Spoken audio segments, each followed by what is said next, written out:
Alors bonjour et bienvenue dans Une minute un livre. Je vous parle aujourd'hui de cet ouvrage, Quelle égalité pour l'école, donc sous la direction de Loïc Zerdaelli, collection Savoir et formation chez l'Harmattan 2022 et une préface de Réjeanne Sénac.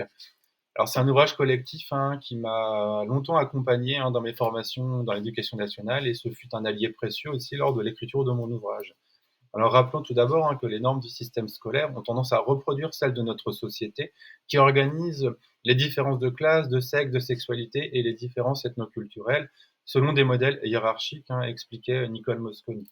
Alors faire le présupposé de l'égalité implique de faire mixité en reconnaissant la dignité de chacune et de chacun pour faire unité. Interroger le prêt à penser est donc un levier fondamental pour diffuser cette culture de l'égalité. Isabelle Collet rappelle la nécessité de ne pas laisser le sexisme s'installer passivement à l'école et plus largement toutes les discriminations et de lutter contre nos comportements inégalitaires aux effets réels. Si l'école refuse de lutter contre les inégalités, elle devient ainsi responsable de leur reproduction, souvent à l'insu de tous. Nicole Mosconi expliquait que l'adhésion inconsciente des personnels à l'ordre social établi et à la cis-hétéronormativité les rend finalement aveugles aux enjeux liés aux normes de genre, au sexisme, mais aussi à l'homophobie, au classisme, au racisme. Il et elle y sont encore moins sensibles quand il s'agit de leur propre comportement et des interactions qu'ils ou elles ont avec les élèves, filles ou garçons d'ailleurs. L'expression adhésion inconsciente fait référence à cette logique systémique et les travaux des chercheurs témoignent vraiment de la nécessité d'interroger nos pratiques socialisatrices dites verticales qui peuvent renforcer la normativité de l'école dès le premier degré, mais également la mise en genre et en orientation sexuelle. En effet, Isabelle Collet et Marie Durubella précisent que les enseignantes et les enseignants n'échappent pas aux préjugés. Les travaux de recherche en sociologie et en sciences de l'éducation constatent que les gestes professionnels ne sont pas systématiquement égalitaires, influencés par des biais sociaux, de genre, des effets d'attente, au regard des catégories sociales présumées.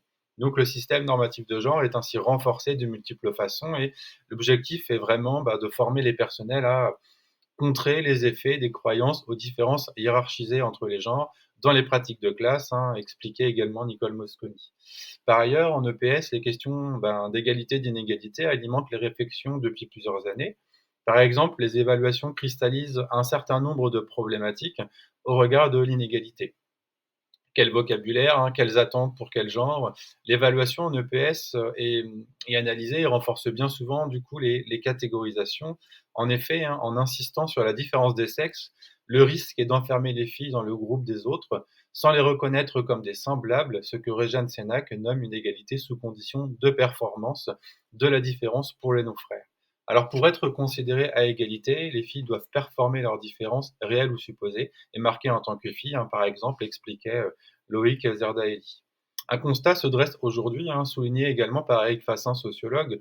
D'un côté, les inégalités se creusent et elles semblent se banaliser, mais de l'autre, elles paraissent sans doute aujourd'hui moins acceptables qu'hier, moins normales, moins légitimes. Alors effectivement, la prise de conscience collective et sociétale atteint également les couloirs de l'école.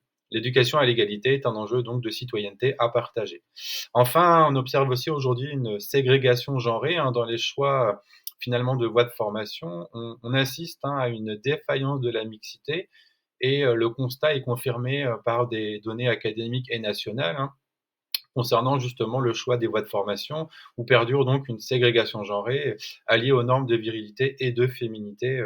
Voilà. C'est notamment Nicole Mosconi qui expliquait cela en citant les travaux de Le Marchand. Alors les filières aussi technologiques conduisent à des métiers aux normes de genre rigides. Françoise Vouillot le rappelle, la division sexuée de l'orientation est une anticipation de la division sexuée du travail extérieur et domestique qui historiquement la précède. En retour, les orientations différenciées des filles et des garçons maintiennent la division du travail. Donc ainsi, on peut dire que la mixité ne garantit pas d'emblée la mise en œuvre de l'égalité. Et en effet, le processus de mise en mixité reflète les paradoxes de l'égalité et pose la question de la pertinence d'associer ou de mélanger, selon les mots de Geneviève Fraisse en 2006, mais des personnes de sexe différents dans un système scolaire pensé d'abord pour les garçons et organisé dans la séparation socio-sexuée, ajoute Geneviève Peseux notamment. Voilà. Donc je vous invite vraiment à découvrir l'ouvrage en intégralité, c'est vraiment une mine et un incontournable si vous animez des formations ou si vous vous intéressez voilà, aux questions d'égalité à l'école. Voilà, très bonne lecture.